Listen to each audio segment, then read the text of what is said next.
like ducks. I don't know why. I just like them. I like the way they waddle. I like the way they quack. I like the way they hang out with their kids. And Sister Euphemia would have been proud of how they walk in a straight line behind their Mother Superior.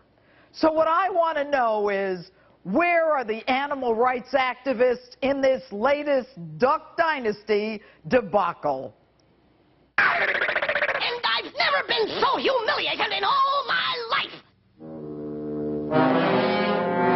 Look, Mac, just what's going on around here? Let's get organized, Hello and welcome to Justice. I'm Judge Jeanine Pirro. Thanks for being with us tonight. I could wax eloquently about the Constitution and free speech and the price so many have paid to protect our American freedoms. I could also talk about freedom of religion, the right to privacy, and capitalism, which includes the rights of private companies to pretty much do whatever they want. But this week's Duck Dynasty controversy seems more about the left and the right and the lengths that they go to defend their views of the world. Now, unlike most other nations, the United States is a mosaic of countless nationalities and cultures and religions. We are all different. Some of us pray at the altar. Some of us pray at the Bema. Some of us pray to Mecca.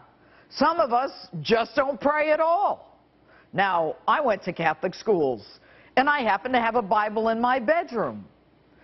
I don't know what drives people, but I do believe that people are who they are, that we cannot change who we are. Does anyone think it's easy to be gay in the world that we live in? You might want to talk to Matthew Shepard's mother and father if you do. Or note that Uganda passed an anti-gay law this week that punishes gay people with life in prison. And we give Uganda about $500 million a year? Maybe the gay and lesbian community ought to focus on that. And gays have been told not even to show up at the Olympics in Russia by Macho Man himself, Big Bad Vlad Putin. Personally, I don't give a damn what you do in your bedroom, who you do it with, how often you do it. That's between you, your partner, and God. But I also think, having been schooled in the Constitution as well as having rendered legal decisions on the Constitution, that Phil Robertson, the patriarch of Duck Dynasty, has the right to say what he thinks. As far as I'm concerned, the thought police should get the duck out of here. Now, I must confess, I have never watched Duck Dynasty, although my mother loves it. But what do I know? What I do know is that Phil, a self-described redneck who often quotes from the Bible, has the right to his view of the world, especially if it's based on the Bible.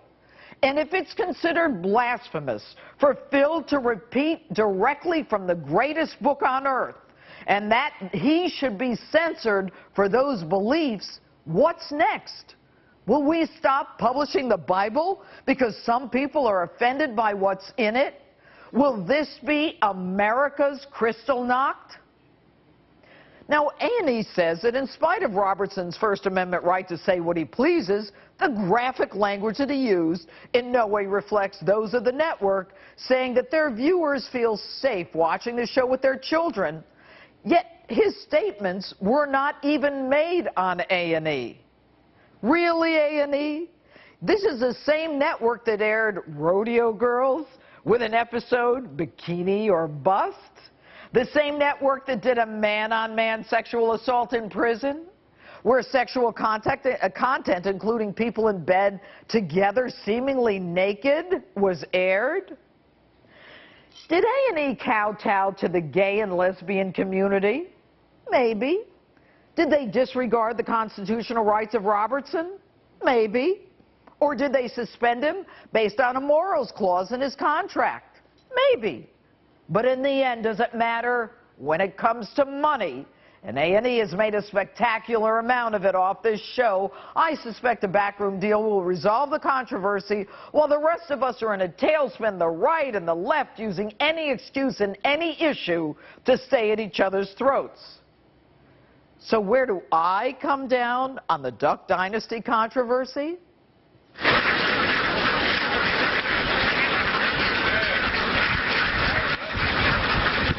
I go back to the real villains in this controversy, the duck murderers. They set them up, they entice them, and they murder them before our very eyes.